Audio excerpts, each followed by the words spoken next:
জান্নাত যাবে? সুবহানাল্লাহ বলবেন না? আমরা যে জান্নাতি লোক, আমরা বিশ্বাস করি আদম আলাইহিস সালাম আমাদের আদি পিতা, সুতরাং আমার বাপের ঠিকানা জান্নাত, সুতরাং আমার ঠিকানা সেই জান্নাত। সুবহানাল্লাহ। জান্নাতে যাবো তো? যাবো ইনশাআল্লাহ? রাজি? জান্নাতে যদি আমার ঠিকানা বলতে হয়, এখন কোনো ব্যক্তি বাপের ঠিকানা বলতে না পারে, গাত্তরিতে ঘুরে ঘুরে যায়, বস্তা একটা ঘাড় নিয়ে কোনো ঘুরে ঘুরে বেড়াচ্ছে, ভাই কোথায় যাবেন আপনি?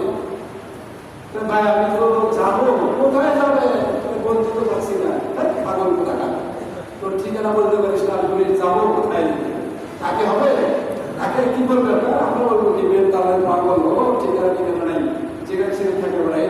কিন্তু মুসলমানের একটা স্টেজে থাকতেই পারে।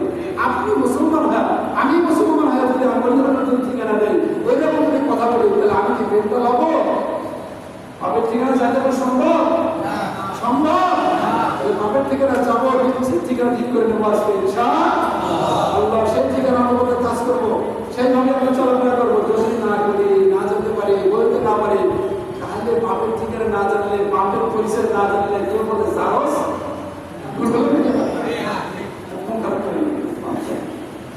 যদি বাপের ঠিকানা কি না বলতে পারে, বাপ পিতা জানি না কি বলতে পারে, বলবে খারাপ কিছু মন্তব্য করবে, সুতরাং তারাই হবে কি ফিনারে জাহান্নামা খালিদিনা ফিহা, তারাই তো চিরদিন জাহান্নামে যাবে।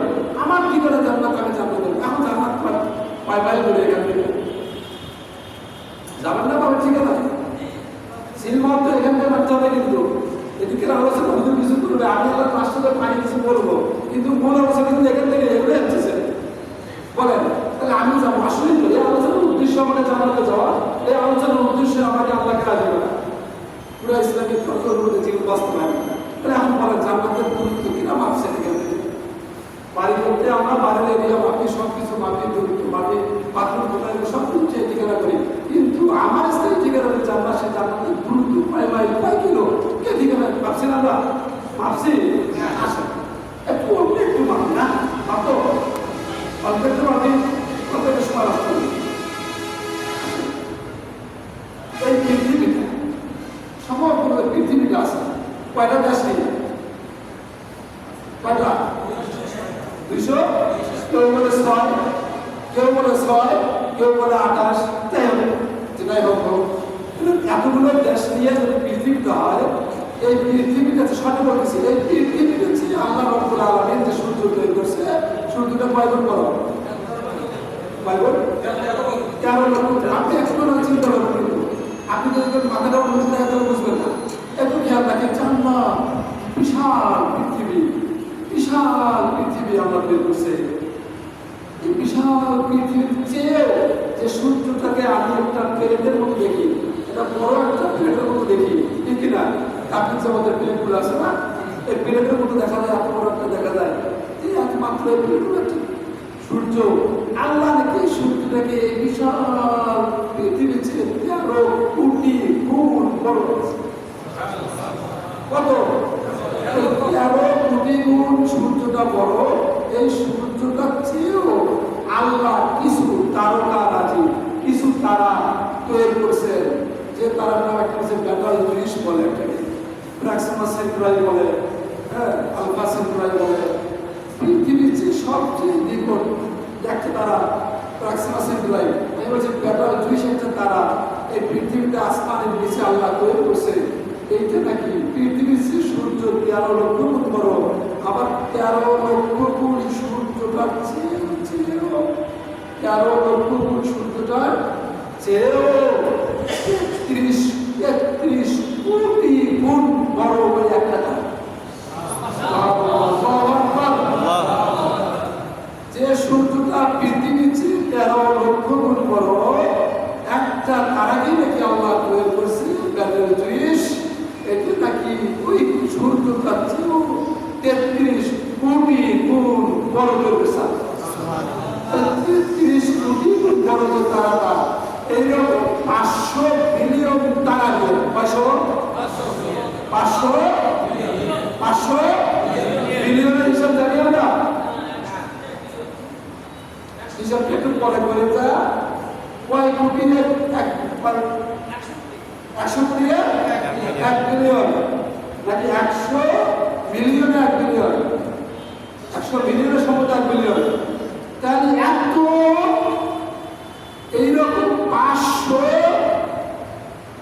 বিলিয়ন তারা নিয়ে যে একটা তারা সূর্য যে 33 কোটি গুণ বড়, ওই রকম 500 বিলিয়ন তারা নিয়ে হয় একটা গ্যালাক্সি মাত্র। কয়টা গ্যালাক্সি? একটা গ্যালাক্সিকে তৈরি করছে আল্লাহ। একটা বিজ্ঞানীরা বলে এই কথাটা, মহান সেই আল্লাহ, কত মহান আমার আল্লাহ, কত বড় আমার আল্লাহ। এই আল্লাহ শুধু এরকম একটা গ্যালাক্সি তৈরি করেন নাই, আল্লাহ কোটি কোটি গ্যালাক্সির তৈরি করেছেন। কোথায় রাখছেন এগুলা? ফেরেশতারা কে আসামে তমাশত কাছে রাবা কাছে যাবে তমাশত। আমার আল্লাহ এরকম তো তৈরি করে রাখছেন না। তো এই জন্য বলি আমরা হুজুররা ওয়াজ করে গায়ে ধরে না। সাধারণ দেশ থেকে আল্লাহ নাকি 10টা দুনিয়ার মধ্যে একটা দিয়ে দেবে। সাধারণ দেশ থেকে দুনিয়ার মধ্যে 10টা দুনিয়া দিয়ে দেবে। আল্লাহর জায়গা আছে না? না, এই হিসাবটা একটু মাথায় নেন। আমার আল্লাহ এরকম বানিয়ে রাখছেন, এগুলো সব প্রথম আসমানের নিচের ঘটনা। আবার প্রথম আসমান আল্লাহ বলেন, আমি আল্লাহ আমি আল্লাহ স্তর বাই স্তরে 7টা আসমান তৈরি করে রাখছি। তার উপরে রাখছি আমি কি আরশে মহল্লা, সিদরাতুল মুনতাহা, আরশে মহল্লা, আল্লাহ কুরসি, সব এগুলোর নিচে উপরে আল্লাহ। বিজ্ঞানীরা বলতেছেন আমার এখানে, বিজ্ঞানীরা আমার এখানে বলতেছেন, ওই যে বানাইছি আমি এই পৃথিবীর প্রথম আসমান আর দ্বিতীয় আসমান, ওই দ্বিতীয় আসমানের তুলনায় প্রথম আসমানটা কত বড়, কত ছোট? বলছে সাহারা মরুভূমি যে আছে সৌদি আরবে। কি মরুভূমি? সাহারা মরুভূমি। এই সাহারা মরুভূমির ভিতরে আর অত ভাগাত না যায় আমরা। আমি কলারবাড়ির যে উপজেলাটা বা কলারবাড়ির যে আমার পৌরসভাটা যেটা আছে, এটার মাঝখানে যদি হাতের একটা আংটি ফেলে দেওয়া যায়, ওই আংটির কোনো অস্তিত্ব থাকবে? থাকবে? বিজ্ঞানীরা বলে, মনে করেন এরকম প্রথম দ্বিতীয় আসমানের মাঝখানে যদি প্রথম আসমানকে ফেলে দেওয়া হয়, ওই সারা মরুভূমির মধ্যে ওই আংটিকে ফেলে দিলে যে পরিমাণ, যেরকম নেন কিছু দ্বিতীয় আসমানের তুলনায় প্রথম আসমানও এরকম ছিল। আবার এরকম মাঝখানের দূরত্ব, মাঝখানের দূরত্ব কতটুকু, মাঝখানের দূরত্ব কতটুকু এরা তো পরিমাণ বলা হয়নি। আমি যেটা পাইছি এক দূরত্বটা কতটুকু, প্রথম আসমানটা পুরো কতটুকু, প্রথম আসমানটা পুরো আছে না, মোটা আছে না একটা, এই মোটাটা কতটুকু বলতেছে এই আমার মধ্যে যে 1,86,000 মাইল সেকেন্ডে, কত? 86,000 মাইল, 1,86,000 মাইল যে আলোর গতি, সেই আলোর গতি 1,86,000 মাইল।